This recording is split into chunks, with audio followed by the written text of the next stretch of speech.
कैसे हो आप लोग। उम्मीद करता हूँ आप और आपका परिवार बेहतर और बढ़िया होगा। और सीटेट जुलाई 2024 की तैयारी आपकी बहुत अच्छे से चल रही होगी। आपके कमेंट आ रहे थे सर कि ईबीएस की क्लास लेके आइए। तो ईबीएस के यहाँ पर 30 क्वेश्चन देखेंगे जो कि मोस्ट इम्पोर्टेंट क्वेश्चन है। वीडियो को फुल वॉच करना है और अपने डाउट्स को क्लियर करना है। शुरू करते हैं आज की क्लास। पहला प्रश्न है, पर्यावरण दिवस कब मनाया जाता है? पर्यावरण दिवस कब मनाया जाता है? आंसर हो जाएगा 5 जून को पर्यावरण दिवस मनाया जाता है। 2 नंबर प्रश्न देखेंगे, असम में खाए जाने वाले चिपचिपे किस्म के चावल को क्या कहते हैं? जो असम है भारत का पूर्वोत्तर राज्य है जहाँ पर एक सींग वाले गैंडे पाए जाते हैं।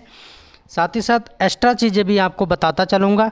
असम में पाए जाने वाले चिपचिपे किस्म के चावल को क्या कहते हैं? बोरा, सुगंधा, मंसूरी या बासमती। ये वो क्वेश्चन हैं जो ज़्यादा से ज़्यादा पूछे गए हैं और कुछ क्वेश्चन मैंने मोस्ट इम्पोर्टेंट यहाँ मेंशन किए हैं। तो आंसर क्या हो जाएगा? बोरा हो जाएगा। क्या हो जाएगा? बोरा चावल जो है असम में खाए जाने वाले चिपचिपे किस्म के चावल हैं। और साथ ही साथ ये भी याद रखना है कि एक सींग वाला गैंडा कहाँ पाया जाता है? तो असम में पाया जाता है। 3 नंबर क्वेश्चन देखेंगे, निम्न में से सही कथन का चयन कीजिए।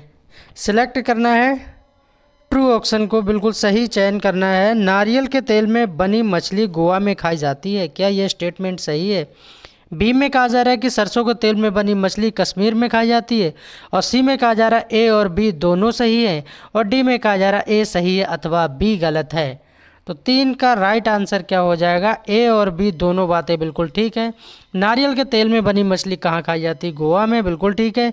और सरसों के तेल में बनी मछली कहाँ खाई जाती है? कश्मीर में खाई जाती है। दोनों की दोनों बातें ठीक हैं।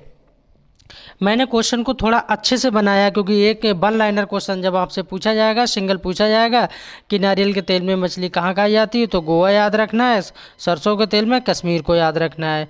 तो दोनों बातें यहाँ पर क्लियर हो गई। 4 नंबर क्वेश्चन देखेंगे। 4 नंबर क्वेश्चन देखेंगे, लद्दाख की कौन सी जनजाति पश्मीना शॉल को बनाने के लिए जानी जाती है?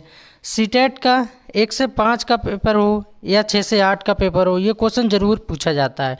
पश्मीना शॉल है, हाथी है, स्लॉथ है, कुछ ऐसे क्वेश्चन है ईबीएस के अंतर्गत जो पूछे ही जाते हैं क्योंकि देखिए सिलेबस वही है। क्वेश्चन को थोड़ा सा डीपली पूछा जा रहा है, लेंथी करके पूछा जा रहा है। लद्दाख की कौन सी जनजाति पश्मीना शॉल बनाने के लिए जानी जाती है? चांगपा जनजाति, खासी जनजाति, भील जनजाति या थारू जनजाति। तो कौन सी जनजाति है? चांगपा जनजाति जो है ये पश्मीना शॉल बनाती है। पश्मीना शॉल काफ़ी जो है गर्म होती है ना। इस पे मैंने स्पेशल वीडियो बना दी है, पश्मीना शॉल पे पढ़ा दिया है। अगर आपने नहीं पढ़ी है, सारे डाउट्स क्लियर कीजिए और अभी से ही डिटेल में चीज़ों को पढ़िए क्योंकि समय जब कम रह जाता है तब क्या है हम लोग रिवीजन करते हैं। तो अभी डिटेल में चीज़ें पढ़ लीजिए। 5 नंबर क्वेश्चन देखेंगे, भारत के किस राज्य में सबसे ज़्यादा जैव विविधता पाई जाती है? जैव विविधता सबसे ज़्यादा भारत के किस राज्य में पाई जाती है ये आपको बताना है। असम, केरल, कर्नाटक, उत्तराखंड। तो कहाँ पाई जाती है? तो केरल में पाई जाती है। आंसर क्या हो जाएगा? केरल हो जाएगा। भारत का सबसे ज़्यादा पढ़ा लिखा राज्य केरल। शांति घाटी कहाँ पाई जाती है? केरल। तो 5 का राइट आंसर क्या हो जाएगा? केरल हो जाएगा। 6 नंबर क्वेश्चन देखेंगे, गंगा डॉल्फिन अभ्यारण्य किस राज्य में स्थित है? गंगा डॉल्फिन अभ्यारण्य किस राज्य में स्थित है? उड़ीसा, तमिलनाडु, बिहार, छत्तीसगढ़। किस राज्य में स्थित है ये आपको बताना है। तो गंगा डॉल्फिन अभ्यारण्य कहाँ स्थित है? बिहार में स्थित है। सी बिल्कुल करेक्ट आंसर हो जाएगा। 7 नंबर क्वेश्चन देखेंगे, कच्छ का रण है। कच्छ का रण कहाँ है ये पूछा जाता है कि कच्छ का रण कहाँ पर है? तो गुजरात में है। किस जानवरों के लिए प्रसिद्ध है? क्वेश्चन में पूछा जा रहा है कि कच्छ का रण है कहाँ। तो आपको एक बात तो क्लियर हो गई, जो कच्छ का रण है वो कहाँ पर है? गुजरात में है। ठीक है, गुजरात में है। लेकिन पूछा जा रहा है किस जानवरों के लिए प्रसिद्ध है, तो वो जानवर बताना है। जंगली गधे के लिए, जंगली हाथी के लिए, एशियाई शेर के लिए। एक सींग वाला गैंडा हो नहीं सकता, मैंने बताया था। एक सींग वाला गैंडा कहाँ पाया जाता है? पूर्वोत्तर राज्य यानी कि असम की बात हो रही है। तो 7 का आंसर क्या हो जाएगा? जंगली गधों के लिए कच्छ का रण गुजरात फेमस है, जाना जाता है यानी कि प्रसिद्ध है। अगर मेरा पढ़ाया हुआ आपको अच्छा लग रहा है, मेरी वीडियो अच्छी लग रही है एग्जाम की दृष्टि से, तो सभी भाई बहनों से हाथ जोड़ के विनती है, प्लीज़ वीडियो को लाइक करें एंड चैनल को सब्सक्राइब करें और कमेंट करके अपना सुझाव हम तक जरूर पहुंचाएं। समुद्र की गहराई किस यंत्र के द्वारा मापी जाती है? क्वेश्चन में पूछा जा रहा है 8 नंबर में कि समुद्र की गहराई किस यंत्र के द्वारा मापी जाती है? Barometer, seismograph, decibel, fathometer. समुद्र की गहराई की बात होगी तो फैदोमीटर को याद रखना है। ऑल एग्जाम में इस क्वेश्चन को पूछा गया है और खासकर ईबीएस से भी पूछा जाता है, तो ऐसे क्वेश्चनों को याद रखना है। 9 नंबर क्वेश्चन देखेंगे, समुद्र दूरी मापने की इकाई है। समुद्र दूरी मापने की इकाई है। क्वेश्चन 8 नंबर में अलग था और 9 नंबर क्वेश्चन अलग है, दोनों क्वेश्चनों को सही से पढ़ना है। समुद्र दूरी मापने की इकाई क्या है? किस्मोलॉजी, नॉटिकल मील, डॉप्सन, फ़ारेनहाइट। फ़ारेनहाइट में क्या होता है, हमारा जो ह्यूमन बॉडी का टेम्परेचर होता है वो हम सेल्सियस में देखते हैं, ठीक है, सेल्सियस में देखते हैं, फ़ारेनहाइट में देखते हैं और केल्विन में देखते हैं। 3 तरह से क्वेश्चन पूछ लिया जाता है। तो सेल्सियस में कितना होता है? 98.6 डिग्री सेल्सियस होता है। फ़ारेनहाइट में कितना होता है? सॉरी, गलत हो रहा है यहाँ पर, यहाँ होता है 37 डिग्री सेल्सियस होता है सेल्सियस में, और 98.6 फ़ारेनहाइट होता है, ठीक है, और 310 केल्विन होता है। इस तरह हम तीनों में नाप लेते हैं, सेल्सियस, फ़ारेनहाइट और केल्विन में। तो इसका आंसर क्या हो जाएगा? 9 का आंसर क्या हो जाएगा? नॉटिकल मील में हम नापते हैं, समुद्र की दूरी मापने की इकाई है, ये आपको याद रखना है। 10 नंबर क्वेश्चन देखेंगे। 10 नंबर क्वेश्चन में क्या है? निम्न में से बावड़ी क्या है? क्वेश्चन में पूछा जा रहा है कि बावड़ी क्या है, बावड़ी के बारे में पूछा जा रहा है। बावड़ी कि बावड़ी क्या है, बावड़ी के बारे में बताना है कि आखिर लंबी नहर है, बंजर भूमि है, सीढ़ीदार कुआं है या झूम खेती है? तो किसके लिए कहा जा रहा है? सीढ़ीदार कुआं के लिए बावड़ी कहा जा रहा है। किसके लिए? सीढ़ीदार कुआं के लिए बावड़ी कहा जा रहा है। 11 नंबर क्वेश्चन देखेंगे। 11 नंबर क्वेश्चन में क्या पूछा जा रहा है? भारत की सबसे प्रदूषित नदी किस नदी को कहा जाता है? भारत की सबसे प्रदूषित नदी कौन सी है और उसको क्या कहा जाता है? कौन सी नदी है? यमुना नदी, शारदा नदी, कोसी नदी या गंडक नदी? कौन सी नदी है? तो यमुना नदी का नाम आता है, यमुना नदी। यमुना नदी भारत की सबसे प्रदूषित नदी है। ये बिल्कुल करेक्ट हो जाएगा आंसर। 12 नंबर क्वेश्चन देखेंगे। निम्न में से कौन सा वायरस लार ग्रंथि को प्रभावित करता है?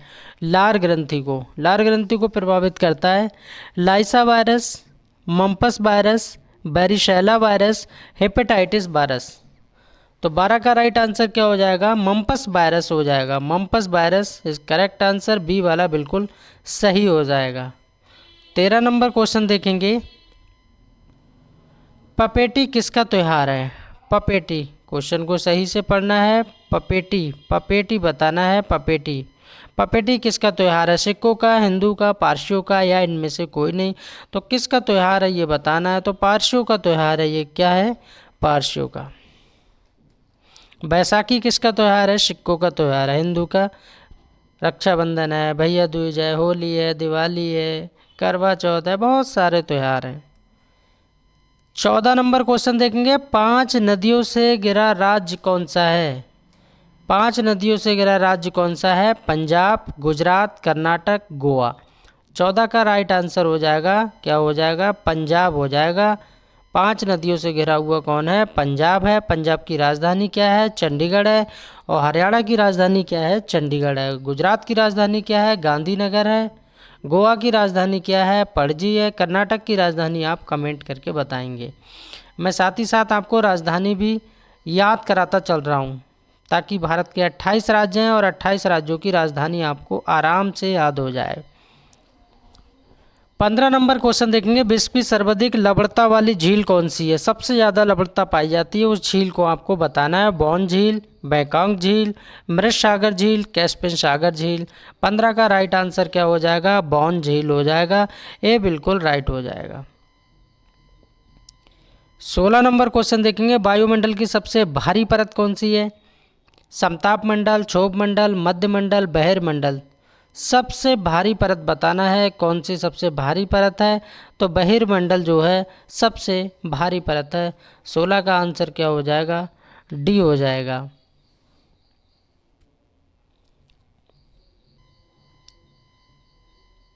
17 नंबर क्वेश्चन देखेंगे, छपेली, दांगी, थाली किस राज्य के लोक नृत्य हैं। लोक नृत्य से भी क्वेश्चन बनता है, ये लोक नृत्य बताना है। छपेली, छपेली कई बार एग्जाम में पूछा गया है। दांगी और थाली जम्मू कश्मीर, पश्चिम बंगाल, हिमाचल या राजस्थान। तो 17 का राइट आंसर क्या हो जाएगा, हिमाचल प्रदेश। क्या हो जाएगा, HP, हिमाचल प्रदेश हो जाएगा। राजधानी क्या है, शिमला, ये याद रखना है, शिमला। ठीक है, छपेली, दांगी, थाली किस राज्य के लोक नृत्य हैं, हिमाचल प्रदेश के।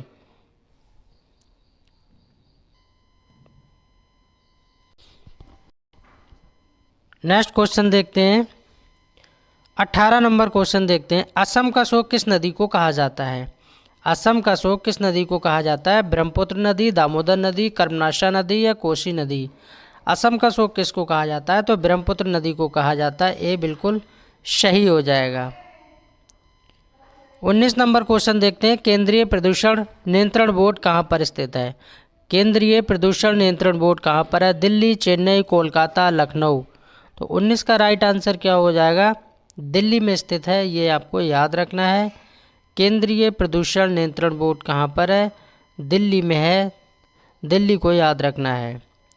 20 नंबर क्वेश्चन देखेंगे, राष्ट्रीय रासायनिक प्रयोगशाला कहाँ पर स्थित है। राष्ट्रीय रासायनिक प्रयोगशाला पुणे, बनारस, देहरादून, मुरादाबाद। 20 का राइट आंसर क्या हो जाएगा, पुणे हो जाएगा। पुणे को याद रखना है, पुणे यानी कि महाराष्ट्र। बात कहाँ की हो रही है, महाराष्ट्र की। 21 नंबर क्वेश्चन देखेंगे, मौसम विभाग केंद्र कहाँ स्थित है।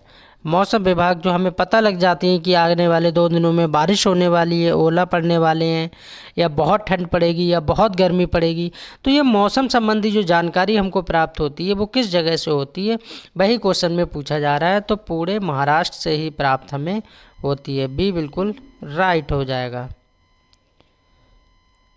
22 नंबर क्वेश्चन देखेंगे, 22 नंबर क्वेश्चन देखेंगे, नर्मदा बचाओ आंदोलन किस प्रदेश से संबंधित है। यहाँ प्रदेश पूछा जा रहा है कि नर्मदा बचाओ आंदोलन किस प्रदेश से संबंधित है। मध्य प्रदेश, गुजरात, उत्तराखंड, उत्तर प्रदेश। तो 22 का राइट आंसर क्या हो जाएगा, MP यानी कि मध्य प्रदेश। और यहाँ पर नाम भी पूछा जाता है, तो मेधा पाटेकर को नाम याद रखना है आपको, ये भी याद रखना है। 23 नंबर क्वेश्चन देखेंगे, भारत का सबसे बड़ा राष्ट्रीय उद्यान कहाँ स्थित है।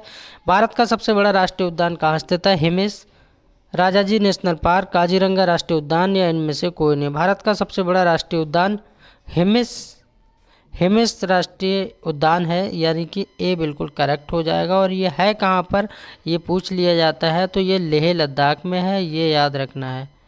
कहाँ पर है, लेह लद्दाख, लेह लद्दाख में ये स्थित है, हिमिस। 24 नंबर क्वेश्चन देखेंगे, एलिफेंटा की गुफाएं किस राज्य में स्थित है। एलिफेंटा, एलिफेंटा की गुफाएं किस राज्य में है, महाराष्ट्र में है। आंसर क्या हो जाएगा, ये हो जाएगा, यानी कि मुंबई। और मुंबई कहाँ पड़ता है, महाराष्ट्र में पड़ता है, तो ये आपको याद रखना है। आप लोग वीडियो लाइक नहीं करते हो, प्लीज़ सभी लोग वीडियो को लाइक ज़रूर कर दीजिए। आप लोग बिल्कुल लाइक नहीं करते, ये निःशुल्क प्लेटफॉर्म है, इतनी मेहनत करता हूँ मैं आपके लिए, तो बस एक लाइक तो कर ही सकते हो। 25 नंबर क्वेश्चन देखेंगे, विश्व में भारत का क्षेत्रफल की दृष्टि से कौन सा स्थान है। विश्व में बताना है, यानी कि वर्ल्ड में बताना है, जो भारत है हमारा प्यारा देश, उसका क्षेत्रफल की दृष्टि से कौन सा स्थान है, पहला, दूसरा, तीसरा, यानी 7वां स्थान हो जाएगा। कौन सी रैंक है, 7 नंबर की। और पहले नंबर पे कौन आता है, रूस आता है, यानी रसिया पहले नंबर पर क्षेत्रफल में है। बात की जाए जनसंख्या की, तो जनसंख्या के पहले नंबर पे कौन है, भारत। पहले चीन था, लेकिन अब करंट की बात की जाए तो भारत जो है पहले नंबर पे आ गया और चीन दूसरे पे पहुंच गया है, जबकि पहले चीन था फिर भारत था। 26 नंबर क्वेश्चन देखेंगे, मानक समय रेखा भारत के कितने राज्यों से होकर गुजरती है। मानक समय रेखा भारत के कितने राज्यों से होकर गुजरती है, ये आपको बताना है। 5, 4, 3, 17। तो 26 का राइट आंसर क्या हो जाएगा, 5 राज्य। अब वो 5 राज्य कौन से हैं जिनसे ये, एक तो है आपका यूपी से गुजरती है, छत्तीसगढ़ से गुजरती है, और MP से गुजरती है, मध्य प्रदेश, और AP यानी कि आंध्र प्रदेश, और उड़ीसा। ये हैं आपके 5 राज्य। मानक समय रेखा भारत के कितने राज्यों से होकर गुजरती है? तो 5 राज्यों से होकर गुजरती है। यूपी, छत्तीसगढ़, एमपी, आंध्र प्रदेश और उड़ीसा। आप याद रख सकते हैं, स्क्रीनशॉट ले सकते हैं, ये क्वेश्चन आपसे पूछा जा सकता है। 27 नंबर क्वेश्चन देखेंगे, भारत के कितने राज्यों से होकर कर्क रेखा गुजरती है? कर्क रेखा के बारे में पूछा जाता है कि कर्क रेखा भारत के कितने राज्यों से गुजरती है? तो 8 राज्यों से होकर कर्क रेखा गुजरती है। इसकी मैंने ट्रिक भी बताई थी, पुरानी ट्रिक है, अच्छी ट्रिक है, मित्र पर गमछा झा। इस ट्रिक से आपको 8 राज्य याद हो जाएंगे। वैसे मैं आपको बता दे रहा हूँ आपकी जानकारी के लिए, गुजरात है, राजस्थान है, मध्य प्रदेश है, छत्तीसगढ़ है, झारखंड है, पश्चिम बंगाल है, त्रिपुरा है और मिज़ोरम है। ये क्या है? मित्र पर गमछा झा। इस ट्रिक के माध्यम से आप भारत के 8 राज्यों को याद कर सकते हैं जो कि कर्क रेखा वहाँ से होके गुजरती है। 28 नंबर क्वेश्चन देखेंगे, सबसे आलसी प्रवृत्ति का जानवर कौन सा है? एनवायरमेंट में, ईवीएस में इस क्वेश्चन को बार बार पूछा जाता है कि सबसे आलसी प्रवृत्ति का जानवर कौन सा है? तो स्लॉथ का नाम आता है, जो पेड़ पे उल्टा लटक के सोता है। बहुत ही आलसी प्रवृत्ति का जानवर है। स्लॉथ पे मैंने स्पेशल वीडियो बना दी है, डिटेल में पढ़ाया है। स्लॉथ से बनने वाले सारे क्वेश्चन आपके कवर हो जाएंगे। आप प्लेलिस्ट को चेक कीजिए और सारे डाउट्स को क्लियर कीजिए। पर भालू की तरह दिखता है, पर भालू होता नहीं है, ये स्लॉथ है। ठीक है, तो आंसर क्या हो जाएगा? स्लॉथ। और इस वीडियो का सेकंड लास्ट क्वेश्चन देखेंगे, कौन सा पक्षी अपनी गर्दन 360 डिग्री पर घुमा सकता है? पक्षी के बारे में पूछा जाता है। 360 डिग्री का मतलब ये हो गया कि वो इधर भी देख सकता है, इधर भी और इधर भी और इधर भी, क्योंकि हमारा जो सर्कल होता है वो 360 डिग्री तक रोटेट होता है, यानी घूमता है। तो कौन सा पक्षी है? उल्लू है। उल्लू जो है 360 डिग्री तक अपनी गर्दन को घुमा सकता है। 29 का राइट आंसर ए हो जाएगा। लास्ट क्वेश्चन देखते हैं इस वीडियो का, एक कुत्ता दूसरे कुत्ते को किस तरह से पहचान लेता है? एक कुत्ता दूसरे कुत्ते को किस माध्यम से पहचान लेता है? क्या रीज़न होता है कि उसे पता लग जाता है कि ये कुत्ता दूसरे क्षेत्र का है और मेरे यहाँ आया है? तो उसे कैसे पता लग जाता है, ये आपको बताना है। ठीक है, दूसरे कुत्ते की दुर्गंध से, पैरों के निशान से, या ये सभी जो दोनों ए और बी बातें कही जा रही हैं, ये दोनों बातें ठीक हैं या ये दोनों बातें गलत हैं? फाइनली आंसर क्या हो जाएगा? दूसरे कुत्ते की दुर्गंध से। दुर्गंध से एक कुत्ता दूसरे कुत्ते को पहचान लेता है कि ये दूसरे क्षेत्र से, एरिया से आया है और मेरे यहाँ आया, इस तरह से पहचान कर लेता है। ये क्वेश्चन सीटेट में पूछा हुआ क्वेश्चन है, इसलिए इसको मैंने यहाँ पर मेंशन किया है। 30 में से आपका स्कोर कितना जा रहा है कमेंट के माध्यम से बताना। वीडियो कैसी लगी ये भी बताना। मस्त रहिए, बिंदास रहिए और खुशी से अपनी तैयारी कीजिए।